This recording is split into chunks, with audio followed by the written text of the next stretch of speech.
अस्सलाम वालेकुम नाजरीन, ज़रा तसव्वुर करें एक ऐसी सरजमीन जहाँ कभी सिर्फ रेत के टेले और समुद्र की खामोश लहरें थी, जहाँ लोग अपनी रोजी रोटी के लिए समुद्र की गहराइयों में छलांग लगाते और मोती तलाश करते। आज वही सरजमीन दुनिया की सबसे अमीर रियासतों में शुमार होती है। यह है कतर की हैरत अंगेज कहानी। एक ऐसा मुल्क जो सहराओं से निकलकर आसमान की बुलंदियों को छूने लगा, जहां रवायात और जदीद टेक्नोलॉजी अब साथ साथ चलती है और जिसने पूरी दुनिया को हैरान कर दिया। आज आप देखने जा रहे हैं कतर की मुकम्मल तारीख, उरूज व ज़वाल की मुकम्मल दास्तान, इसके राज, इसकी तहजीब और वो हक़ाइक़ जिनके बारे में शायद आपने कभी न सोचा हो। कदीम दौर में कतर एक सहराई खित्ता था। यहाँ के लोग ज़्यादातर खाना बदोश थे। वो ऊँटों और बकरियों के साथ रेगिस्तान में घूमते, छोटे छोटे कबीलों में रहते और अपनी रोज़ी तलाश करते। लेकिन कतर की असल ताकत इसके साहिल थे। सदियों तक कतर मोतियों की तलाश के लिए मशहूर रहा।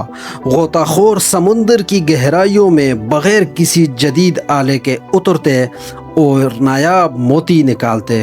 ये एक ख़तरनाक काम था, लेकिन यही कतर की माशियत की रीढ़ की हड्डी थी। दुनिया भर के ताजर कतर के मोतियों के ख़रीदार थे। ये तिजारत कतर को आलमी सतह पर पहचान बनाने लगी। इसी दौरान कतर की जोग्राफियाई अहमियत भी बढ़ने लगी। ये खित्ता अरब दुनिया को फ़ारस, हिंदुस्तान और मशरक़ी एशिया से जोड़ता था। तिजारती काफ़िले और जहाज़ यहाँ से गुज़रते।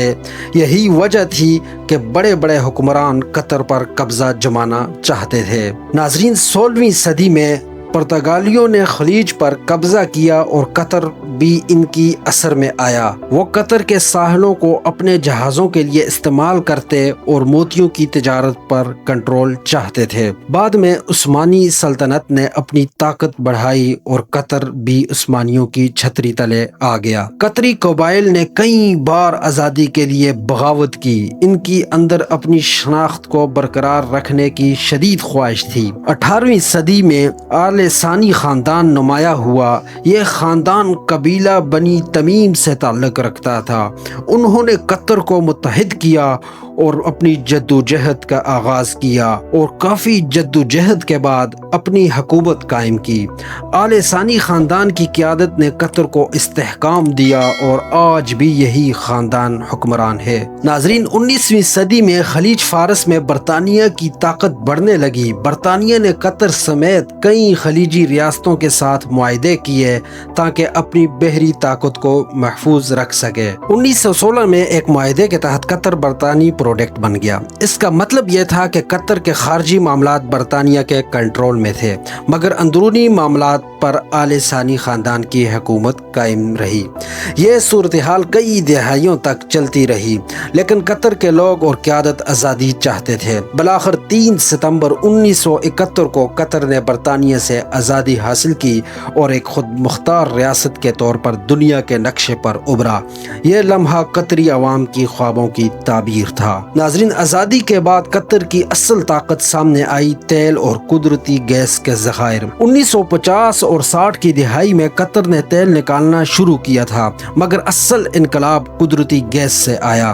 कतर के पास दुनिया के तीसरे सबसे बड़े कुदरती गैस के ज़खायर हैं। कहते हैं LNG जैसे लिक्विड नेचुरल गैस में कतर दुनिया का सबसे बड़ा एक्सपोर्टर है। यही वजह है कि आज कतर दुनिया के अमीर तरीन ममालिक में शुमार होता है। कतर ने अपनी दौलत सिर्फ इमारतें बनाने पर खर्च नहीं की, बल्कि अपने अवाम के मायारे ज़िंदगी को बेहतर बनाने पर लगाई है। सेहत, तालीम, बुनियादी सहूलियात, सब कुछ आलमी मायार के मुताबिक बनाया गया।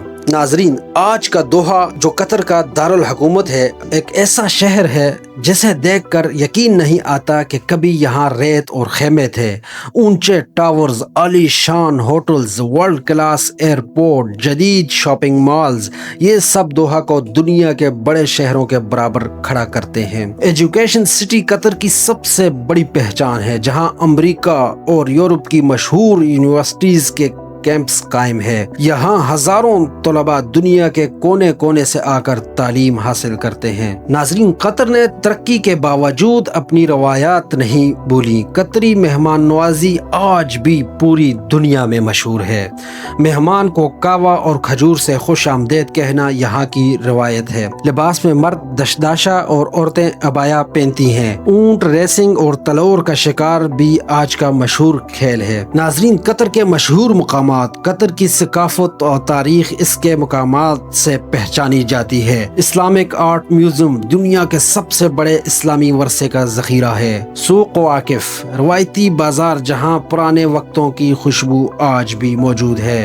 कतर ने खेलों के जरिए अपनी पहचान दुनिया भर में बनाई। सबसे बड़ी कामयाबी 2022 का फीफा वर्ल्ड कप था। ये तारीख में पहला मौका था कि कोई अरब मुल्क वर्ल्ड कप की मेज़बानी कर रहा था। कतर ने जदीद तरीन स्टेडियम्स बनाए, ट्रांसपोर्ट सिस्टम तैयार किया और शानदार इंतजामात के जरिए दुनिया को हैरान कर दिया। कतर स्पोर्ट्स इन्वेस्टमेंट ने यूरोप में भी सरमायाकारी की। मशहूर फुटबॉल क्लब PSG इसी का हिस्सा है। कतर के हैरान कुन हकायक। नाजरीन, कतर दुनिया के अमीर तरीन ममालिक में शुमार होता है। कतर की कुल आबादी तकरीबन 30 लाख, मगर सिर्फ 10% मकामी है, बाकी सब गैर मुल्की हैं। यहाँ कोई इनकम टैक्स नहीं है। कतर एयरवेज दुनिया की बेहतरीन एयरलाइंस में शुमार होती है। कतर के लोग अपनी ज़बान अरबी पर फ़ख्र करते हैं, मगर अंग्रेज़ी भी बड़े पैमाने पर इस्तेमाल होती है। नाजरीन, ये है कतर की मुकम्मल कहानी। रेगिस्तान के टेलों और समुंदर की गहराइयों से निकलकर एक छोटा सा मुल्क आज दुनिया की सबसे अमीर और ताकतवर ममालिक में शुमार होता है। ये कहानी है विज़न की, मेहनत की और इस यकीन की कि छोटा सा मुल्क भी बड़ी ताकत बन सकता है। कतर जहां रवायत और जदीद टेक्नोलॉजी एक दूसरे से जुड़कर एक नई तारीख रकम कर रहे हैं। यही है कतर की बाज़ गश्त और यही है ग्लोबल इको हब की पेशकश। नाजरीन, इस तरह की मज़ीद इंफॉर्मेटिव वीडियोस देखने के लिए हमारे चैनल को सब्सक्राइब करें और वीडियो को लाइक करें और आगे शेयर करें। फिर मिलते हैं नेक्स्ट वीडियो में, तब तक इजाज़त दीजिए। अल्लाह हाफिज़।